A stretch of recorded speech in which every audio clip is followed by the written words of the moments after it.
예, 우리 옆에 계신 분들에게 이렇게 서로 축복하며 인사하도록 하겠습니다. 새해 복 많이 받으세요. 예, 우리 다른 분들 향해서도요, 새해 복 많이 받으세요. 예.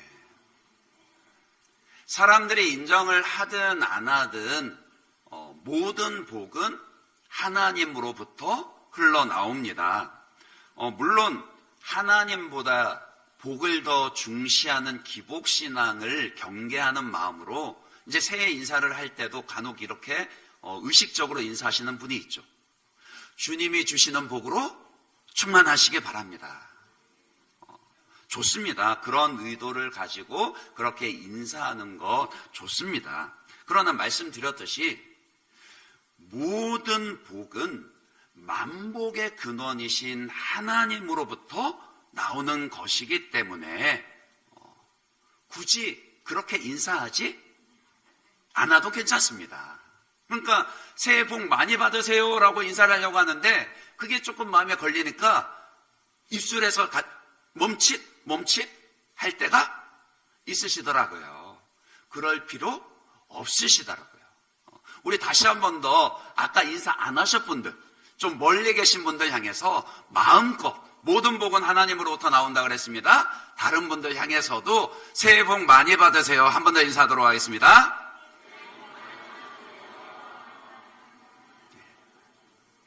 얼마든지 복 많이 받으시라 그렇게 복을 빌어주시고 인사하셔도 됩니다. 그런데 더 중요한 것은 무엇이냐면요, 복 받을 그릇이 준비되어져야 한다는 거예요. 만일 상대방이 복받을 그런 그릇이 준비되지 않는다고 하면은요, 아무리 내가 복을 빌어줘도요, 하나님은 그 사람에게 복을 주시지 않습니다. 그렇기 때문에 새해에도 마찬가지로요, 새해 복 많이 받으세요 인사를 하고 인사를 받을 때면은요, 먼저 생각하셔야 할 것은 내가 정말 하나님이 주시는 복을 받을 수 있는 그런 그릇이 충분히 준비되어져 있는가? 나는 하나님이 마음껏 복을 부어주시도록 지금보다도 더 큰 그릇을 잘 준비해야 되겠다. 이런 생각과 결심을 하는 것이 훨씬 더 중요하더라고요.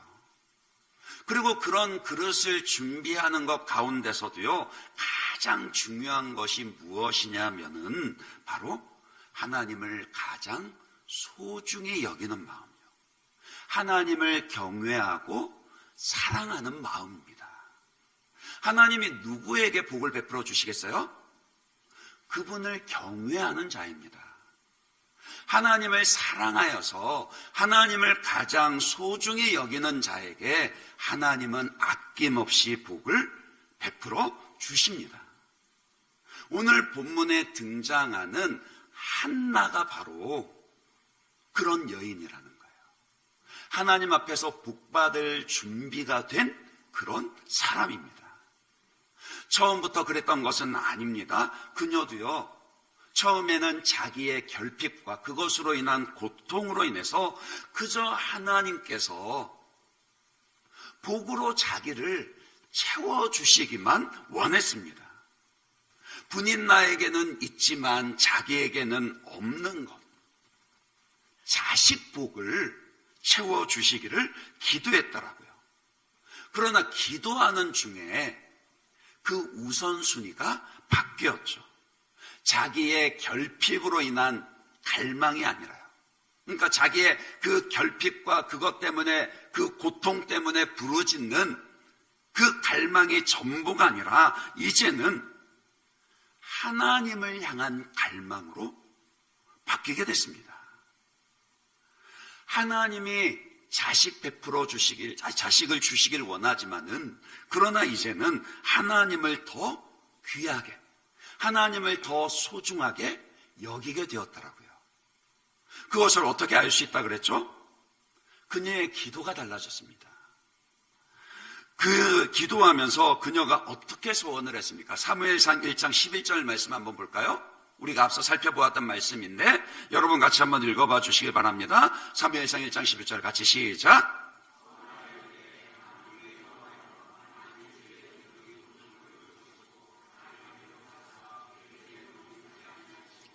주의 여종에게 아들을 주시면 내가 그의 평생에 그를 여호와께 드리고 삭도를 그 머리에 대지 아니하겠나이다. 그토록 간절히 바라는 그 아들 달라고 기도하는데 정작 하나님이 아들 주시면 어떻게 하겠다라고 소원을 해요? 그 아들 하나님께 드리겠습니다. 그냥 마음으로만 그렇게 한 게 아니에요. 오늘 이제 본문에서 살펴보겠지만 어린 아들을 자기의 품에서 떼놓습니다. 하나님의 성막에서 섬기도록 어린 아들을 보내버립니다. 그런 의미의 서원이라는 거예요. 그리고 하나님은 그녀의 그런 간절함을 들으시고 그 바람대로 아들을 주셨습니다. 아이를 낳지 못하던 여인에게 자녀를 주신 것입니다. 그 사건이 오늘 본문의 19절, 20절이죠. 그들이 아침에 일찍이 일어나 여호와 앞에 경배하고 돌아가 라마의 자기 집에 이르니라. 엘가나가 그의 아내 한나와 동침하매 그 다음에 어떤 일이 벌어졌다고요? 그죠? 여호와께서 그를 생각하신지라. 그랬더니 한나가 임신하고 때가 이름에 아들을 낳아 사무엘이라 이름하였으니 이는 내가 여호와께 그를 구하였다 함이었더라. 어떻게 한나가 아들을 낳았죠? 여호와께서 그를 생각하신지라. 하나님께서 생각해 주시는 것이 중요합니다. 하나님이 여러분을 생각하는 것이 필요하더라고요. 그러면 어떻게 해야지 하나님이 나를 생각하시도록 할 수 있을까요? 궁금하시죠? 안 궁금하세요? 궁금하시죠? 찾아보겠습니다. 이사야 62장 6절 7절입니다. 거기에 보시면 이런 말씀을 하세요. 예루살렘이여 내가 너의 성벽 위에 파수꾼을 세우고 그들로 하여금 주야로 계속 잠잠하지 않게 하였느니라. 너희 여호와로 기억하시게 하는 자들아 너희는 쉬지 말며 또 여호와께서 예루살렘을 세워 세상에서 찬송을 받게 하시기까지 그로 쉬지 못하시게 하라. 하나님으로 쉬지 못하시게 하라. 그리 말씀을 하는데요. 누구에게 이 말씀을 하세요? 너희 여호와로 기억하게 하시는 자들아. 즉 하나님으로 생각하게 하시는 자들아. 그분으로 하여금 쉬지 못하시게 하라 그랬습니다. 어떻게 해요? 주야로 계속 잠잠하지 않게 하여. 다시 말해서 기도하라. 그 뜻입니다. 우리가 하나님으로 하여금 나를 생각하게 하시도록 하는 길은요, 그 비결은 기도에 있습니다. 그것을 한나가 보여주었잖아요. 본래 아이를 낳지 못하던 여인이었습니다. 불가능한 일이었어요. 그러나 간절함으로 부르짖어 기도했더니 하나님이 그녀를 생각하고 기억하셨습니다. 우리가 기도하면 하나님은 기억하십니다. 여러분이 기도하면 하나님이 여러분을 생각하십니다. 그러면 아이를 낳지 못하던 여인이 자식들을 낳게 되고 없는 것이 있게 됩니다. 그러니요, 안 된다 그렇게 단정 짓거나 포기하지 마시고요. 먼저 기도하시는 저와 여러분 되시길 바랍니다. 그래서 음력으로 1월 1일 설날이 또 너무 좋잖아요. 2026년 새해를 시작하면서 기도하겠노라 그렇게 다짐했지만 흔들렸다 하도 다시금 이렇게 설날에 새해를 시작하면서 내가 하나님 앞에 기도하겠노라. 내가 기도하여 하나님이 나를 생각하게 하시고, 내가 기도하여 하나님이 우리 가정을 생각하게 하시고, 내가 기도하여 하나님이 우리 교회를 생각하시게 하겠노라. 그렇게 다짐하시며 결단하시며 기도하시는 저와 여러분 되시길 바랍니다. 그래서 하나님이 기억하시고 응답해 주시는 그 은혜와 영광이 있으시기를 축복합니다. 드디어 한나가 아들을 낳았습니다. 그토록 바라던 아들을 낳았더라고요. 그래서 이름을 사무엘이라 지었습니다. 내가 여호와께 그를 구하였다 그랬는데 이 사무엘 이름의 보다 더 정확한 뜻은 하나님이 들으셨다 그런 뜻입니다.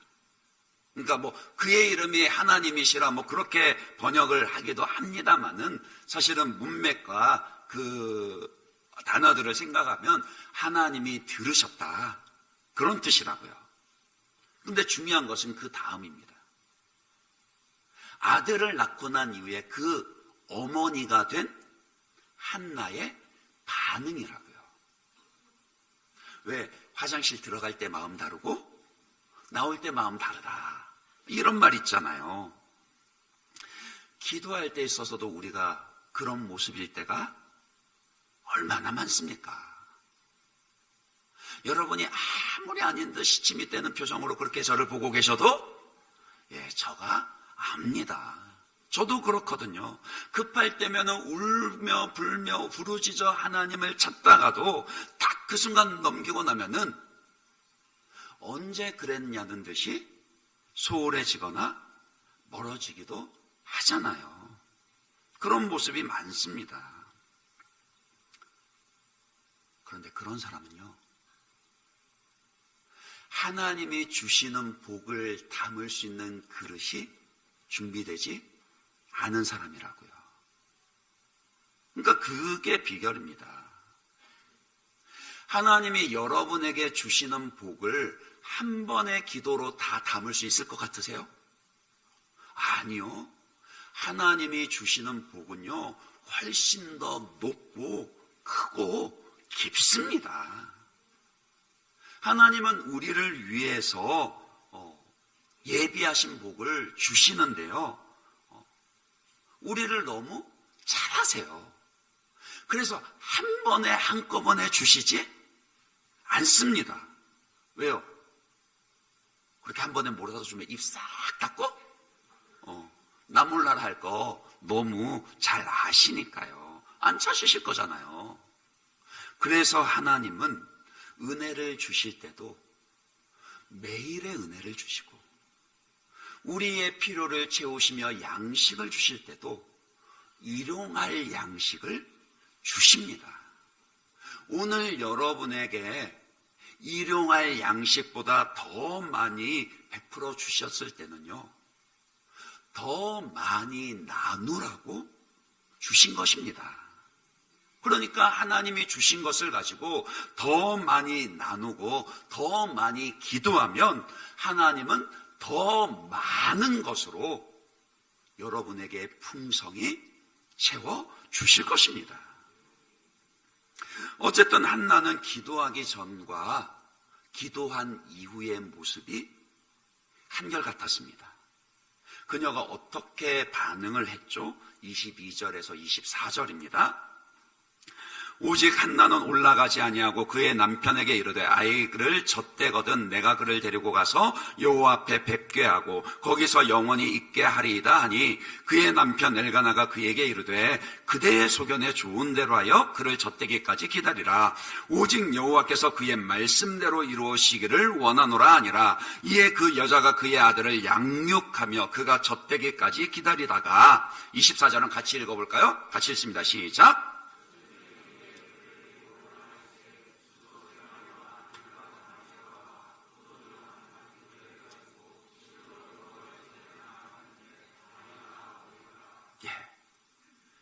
바로 이 구절이, 이런 구절이요, 여러분들이 성경을 읽으실 때 상상력을 동원해야 하는 그런 구절들입니다.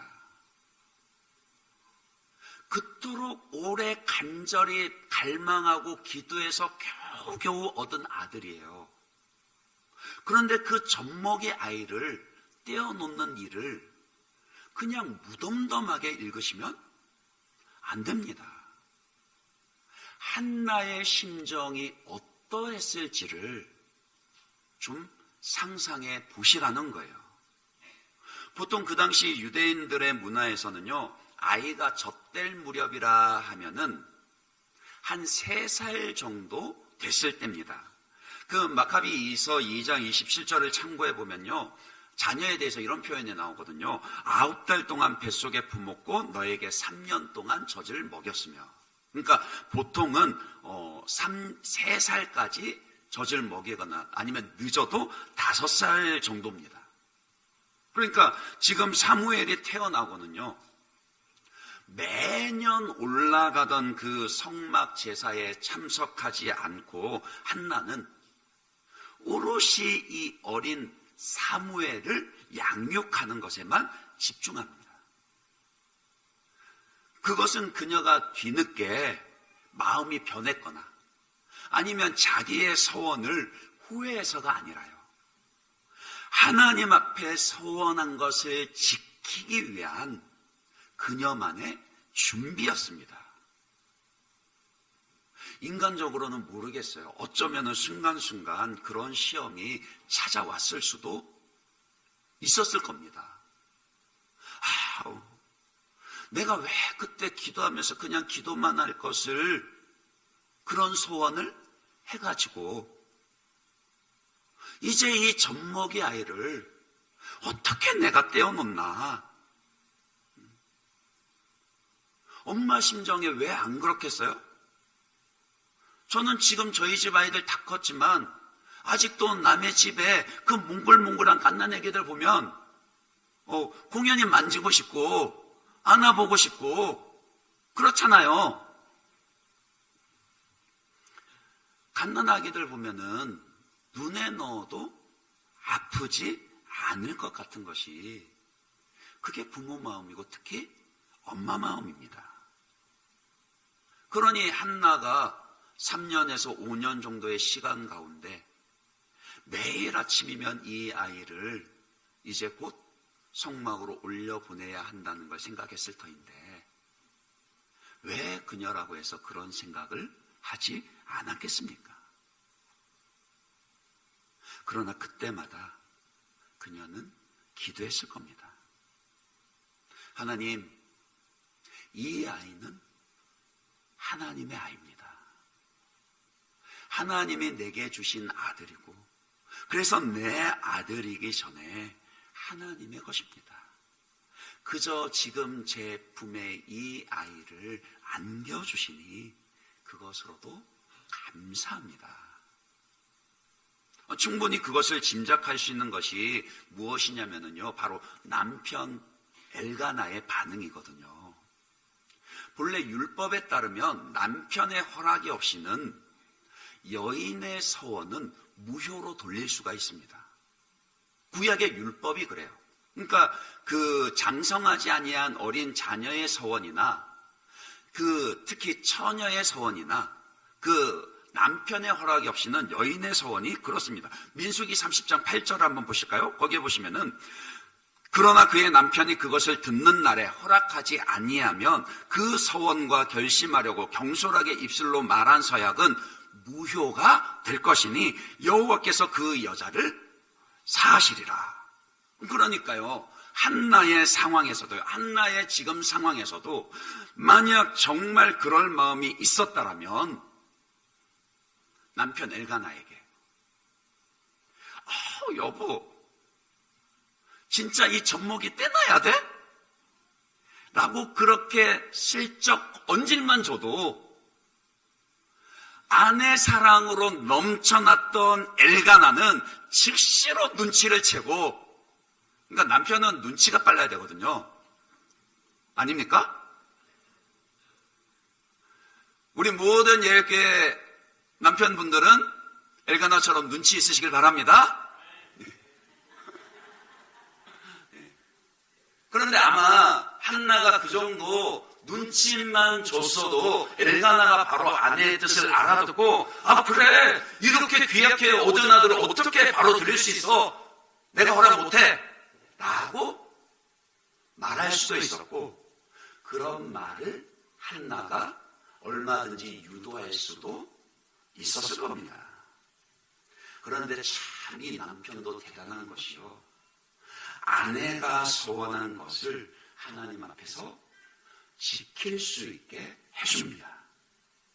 그러니까 한나도 하나님 앞에서 신실했고요, 뿐만이 아니라 남편 엘가나도 같은 마음으로 아내가 하나님께 서원하고 약속한 것을 신실하게 지킬 수 있게 해주었습니다.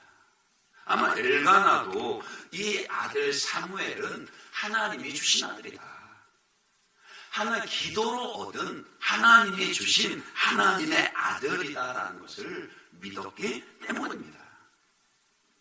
그렇게 부부가 한 마음으로 신실하게 반응하며 순종했더니 하나님이 어떻게 해주셨죠?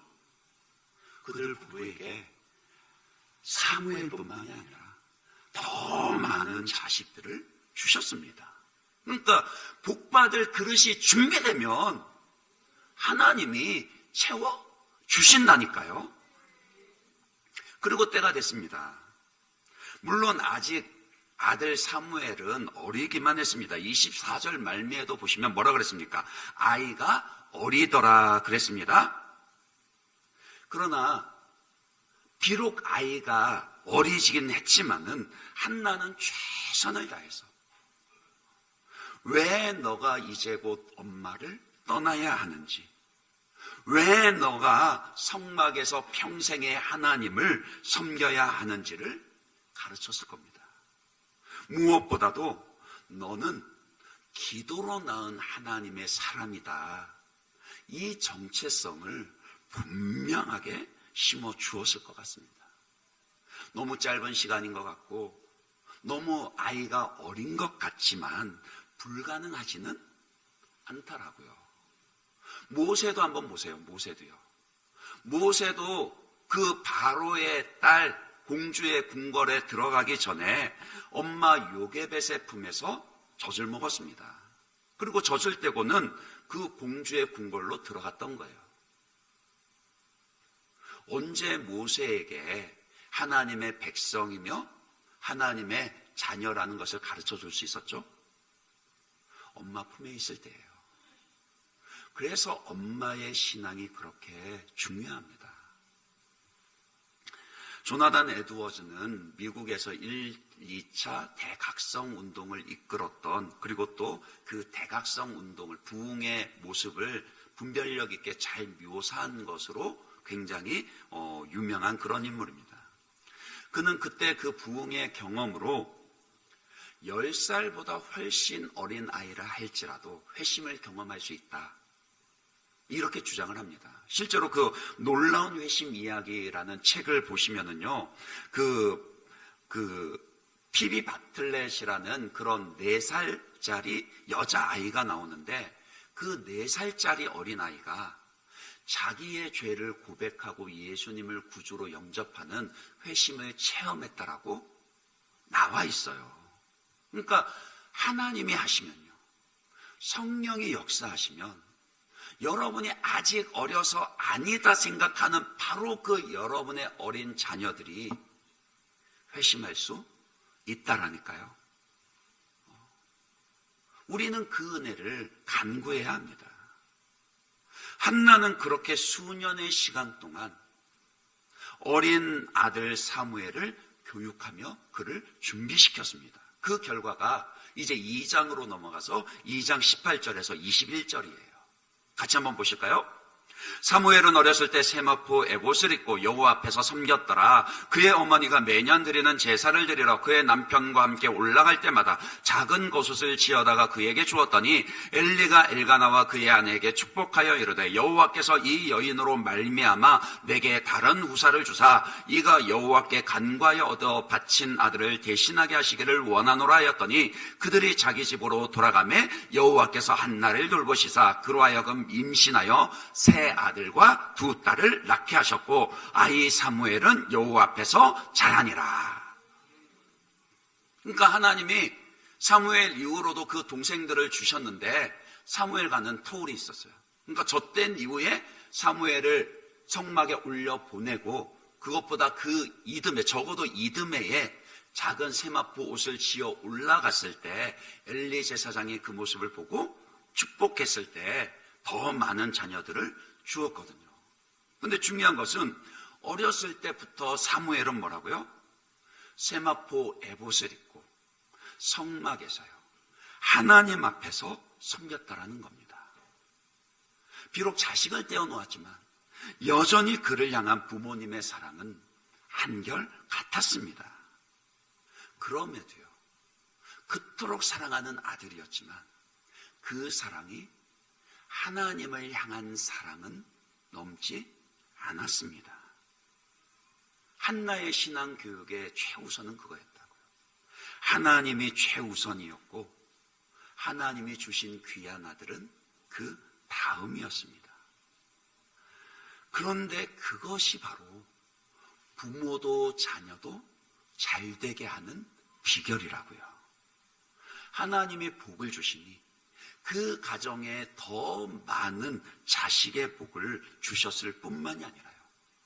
무엇보다도 그 귀한 아들 사무엘이 여호와 하나님 앞에서 자랐다라고요. 하나님 앞에서 자라게 되었을 뿐만이 아니라 이제 이후로 계속 살펴보겠지만 시대를 뒤바꾸는 위대한 인물이 되었습니다. 그 배후에는 한나의 그 한결같은 신앙교육이 있었더라고요. 한나의 아들 사무엘과 비교되는 인물들이 그 당시 대제사장 엘리의 두 아들들입니다. 이제 좀 다른 집을 살펴볼게요. 사무엘서를 보면은 이렇게 대조를 이루는 라이벌들이 많이 등장하거든요. 다윗과 사울이 등장하고 뭐 또 다윗과 압살롬, 아도니아와 솔로몬 그런 식으로 그런 대립 관계가 등장하는데 초반부에는 바로 한나의 집안과 엘리의 집안입니다. 말씀드렸듯이 한나의 아들 사무엘은 태어날 때부터 어머니의 신실한 믿음으로 잘 양육을 받고 하나님 앞에서 자라나고 있었습니다. 반면에요, 이 엘리의 두 아들들은 어떻죠? 볼까요? 그냥 문제가 있는 정도가 아니었어요. 사무엘상 2장 12절에서 17절입니다. 좀 길긴 하지만 같이 한번 읽어보겠습니다. 엘리의 아들들은 행실이 나빠 여호와를 알지 못하더라. 그 제사장들이 백성에게 행하는 관습은 이러하니 곧 어떤 사람이 제사를 드리고 그 고기를 삶을 때에 제사장의 사환이 손에 새 갈고리를 가지고 와서 그것으로 냄비에나 소대나 큰 소대나 가마에 찔러 놓고 갈고리에 걸려 나오는 것은 제사장이 자기 것으로 가지되 실로에서 그곳에 온 모든 이스라엘 사람에게 이같이 할 뿐 아니라 기름을 태우기 전에도 제사장의 사환이 와서 제사 드리는 사람에게 이르기를 제사장에게 구워드릴 고기를 내라. 그가 내게 삶은 고기를 원하지 아니하고 날 것을 원하신다 하다가 그 사람이 이르기를 반드시 먼저 기름을 태운 후에 내 마음에 원하는 대로 가지라 하면 그가 말하기를 아니라 지금 내게 내라. 그렇지 아니하면 내가 억지로 빼앗으리라 하였으니 이 소년들의 죄가 여호와 앞에 심히 크면 그들이 여호와의 제사를 멸시함이었더라. 보세요. 망나니도 이런 망나니들이 없습니다. 홈리와 비느하스 그들도 분명 성막 안에 있는 자들입니다. 오늘 말씀에 잘 보시면은 13절부터는 그 두 아들을 가리켜서 제사장이라 그렇게 부르고 있어요. 그러니까 이미 이들은 제사장으로서의 직무를 행하고 있던 그런 사람들입니다. 왜냐하면 대제사장의 자식들이었으니까요. 세습에 의해서 이제 장차 제사장 정도가 아니라 대제사장의 직분을 이어받을 자들이었습니다. 그러나 그들은 신앙을 제대로 이어받지는 못했습니다. 그들은 하나님께 드리는 제사를요, 예배를 멸시했습니다. 율법은 제사들을 드린 제물들 중에 제사장의 몫을 맞아요, 분명히 정해 두었습니다. 그러나 그것은 온전한 제사를 드리고 난 이후에, 먼저 하나님께 드리고 난 이후에 제사장들에게 돌아갈 것이었습니다. 지극히 상식적인 거죠. 그거는 제사를 드리러 오는 백성들조차도 알고 있었던 사실입니다.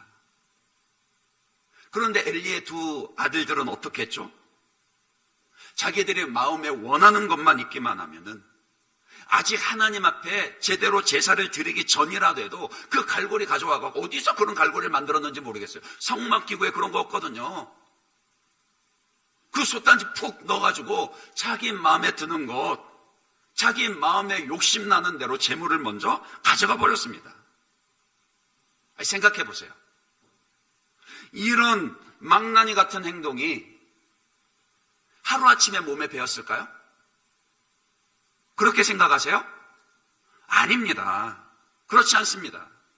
어렸을 때부터 습관을 통해서 그 몸에 배었을 겁니다. 그 말은요, 얼마든지 이전에 그들의 악한 행실을 바로 잡을 수 있는 기회가 있었더라고요.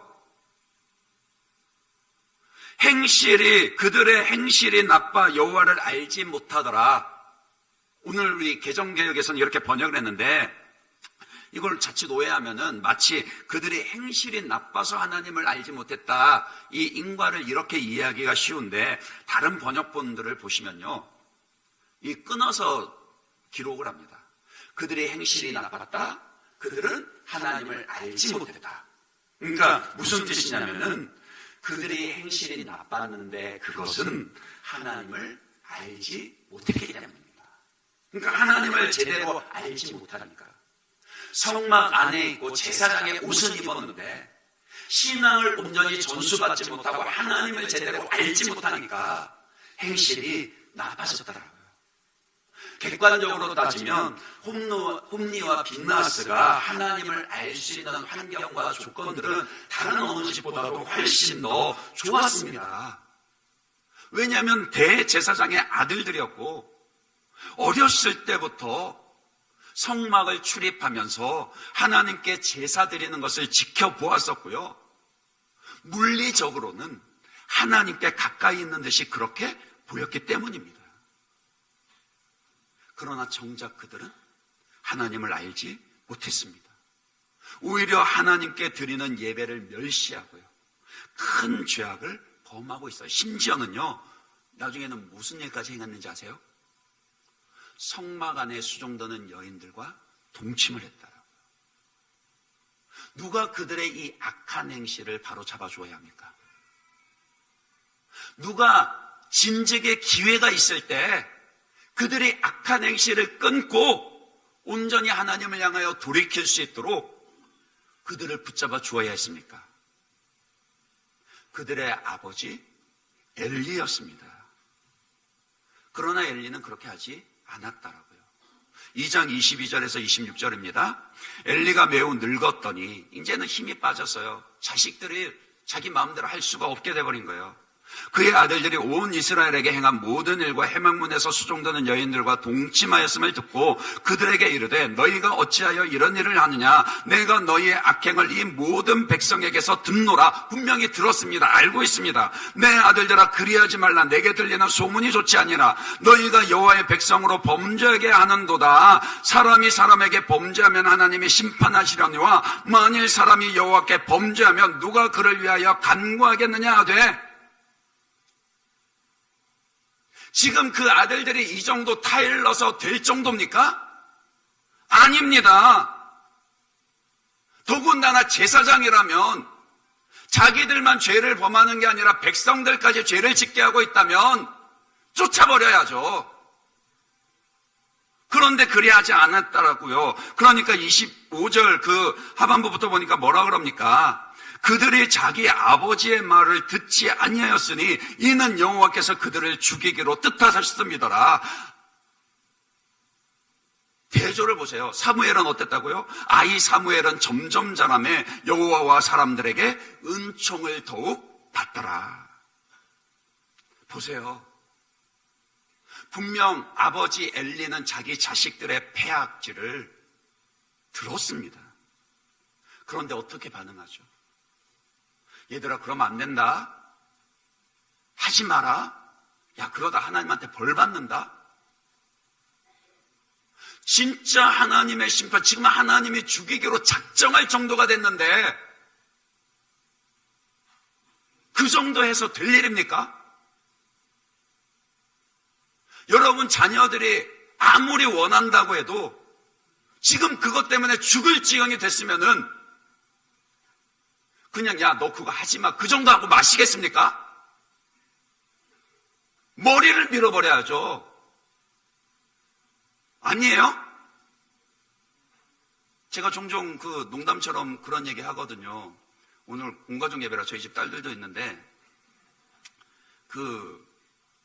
아직 어리지만 나중에 쟤들이 혹시라도 내 마음에 안 드는 놈을 데리고 오면 어떡하지? 뭐 다른 것보다도 신앙이 없고 인성이 안 됐는데 그런 사람 좋다고 데리고 오면 어떻게 하실 겁니까? 머리를 밀어버려야죠. 제 머리가 아니고요.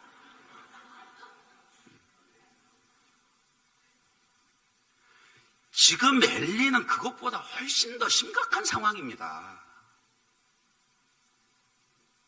하나님이 그 아들들을 향해 심판하여 죽이기로 작정하신 게 하루아침에 된 일이 아니다라고요.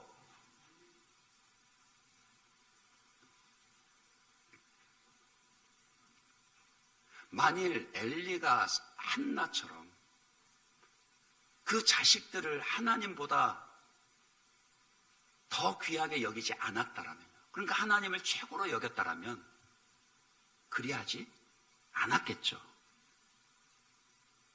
아마 홈리와 빈나스도 어렸을 때는 참 말 잘 듣는 예쁜 아이들이었을 겁니다.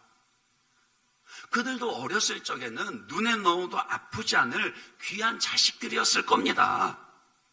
그것 자체야 뭐가 잘못입니까? 당연히 부모로서 하나님이 맡겨주신 자식들을 사랑해야 합니다. 자녀가요, 나를 통해서 하나님의 사랑과 용서를 경험할 수 있게 해주고 나를 통해 하나님의 영광을 보게 되고 그들이 직접 하나님을 신앙하고 고백할 수 있도록, 사랑할 수 있도록 도와주어야 합니다. 그게 진정 자녀를 잘되게 하는 비결입니다. 그런데 엘리는 그렇게 하지 못했다라고요. 그거 하나님이 딱 짚어내십니다.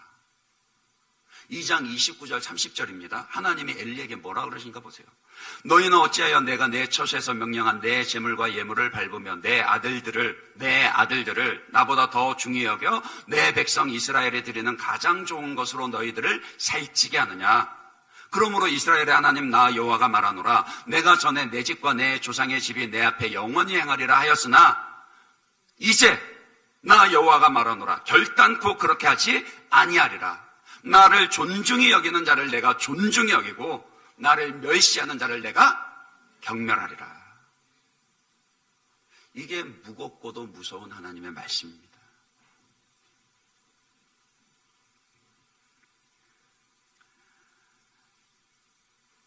엘리의 두 아들들은요, 자기들만 하나님의 예배를 멸시하고 하나님 앞에 죄를 지었을 뿐만이 아니라 제사드리러오는 백성들까지 죄를 짓게 만들었습니다. 하나님은 이것이 단지 그 두 아들들 홈리와 비느하스만의 죄라고 말씀하지 않습니다. 그들의 아버지를 향해서도요. 엘리 제사장을 향해서도 엘리, 너 왜 네 아들을 나보다 더 귀하게 여겨? 네 마음에는 나보다 네 아들들이 더 높구나. 네 아들들은 몸으로 내 재물을 밟아대지만 너는 이미 마음으로 나를 멸시하는구나. 하나님 그리 책망하시고 저주하십니다. 하나님은 분명히 말씀하십니다. 나를 존중히 여기는 자를 내가 존중히 여기고 나를 멸시하는 자를 내가 경멸하리라. 하나님을 존중히 여긴다는 것은 하나님의 격에 맞게 높여드리는 것입니다. 만일 여러분의 마음속에 하나님이 최고가 되지 아니한다면 하나님을 존중히 여기는 것이 아니라고요. 거기에는 자녀도 포함됩니다. 자녀보다 하나님을 더 귀하게 여겨야 합니다. 가르칠 것을 가르쳐야 하고 때로는 징계해야 할 것을 징계해야 합니다. 그리고 더 나가서요, 교회가 단지 울타리 안에 있는 것만으로 만족해서는 안 됩니다. 맞아요. 요즘 시대의 아이들이 어디 딴 데 새지 않고 교회에 오는 것만으로도 너무 이쁘죠. 그러나 그게 목표는 아니다라고요. 우리의 신앙 계승은 그 이상이어야 합니다. 그렇지 않습니까? 여러분 모두는 여러분의 자녀들이 사무엘과 같아지기를 바라시잖아요. 홈리와 비느하스는 절대 안 됩니다. 사무엘과 같아야죠. 그러려면 한나가 어린 사무엘을 준비시켜 하나님께 드렸던 것처럼 우리도 우리의 자녀들을 그렇게 양육하고 하나님께 드려야 한다라고요. 말씀을 맺습니다. 오늘 우리의 신앙과 가정도요, 한나의 길을 따를 것이냐 아니면 엘리의 길을 따를 것이냐 선택이 놓여 있습니다. 크게 보면은요, 그 교육의 목적은 절제하는 힘을 가르칠 것인가 아니면은 창조적인 힘을 가르칠 것인가, 이렇게 두 갈래로 나뉘거든요. 자녀를 창조적으로 키워준다라는 것은요, 무조건 오냐 하며 길을 살려준다고 되는 것은 아닙니다. 우리의 신앙 교육은요, 우리의 신앙 계승은 교육학 그 이상이 되어야 합니다. 그렇다고 무조건 자녀들의 길을 꺾으라는 것도 아닙니다. 잘해주지 말라는 말은 더더욱 아닙니다. 그러나 진정 자녀들을 유익하게 하는 것이 무엇인지를 생각하시라는 겁니다.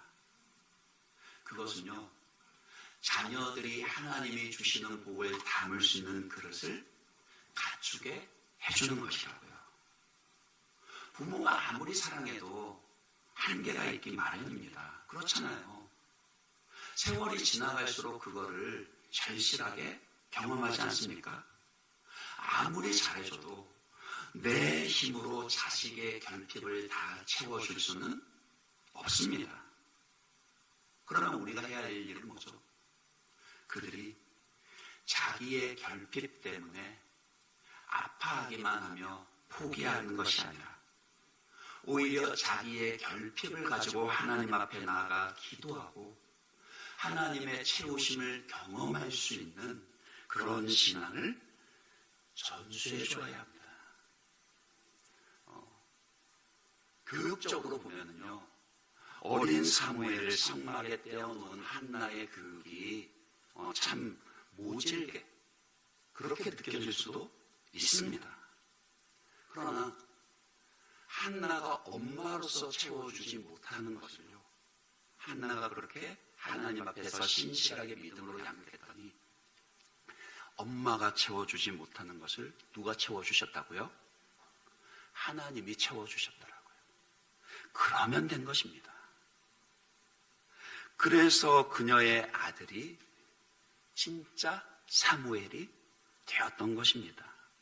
이름만 사무엘이 아니라 사사시대에서 왕정시대로 하나님의 구원 역사에서 역사를 대변혁을 일으키는데 쓰임받는 위대한 인물이 될 수 있었습니다. 그 믿음으로 하나님이 여러분에게 맡겨주신 자녀를 양육할 수 있기를 바랍니다.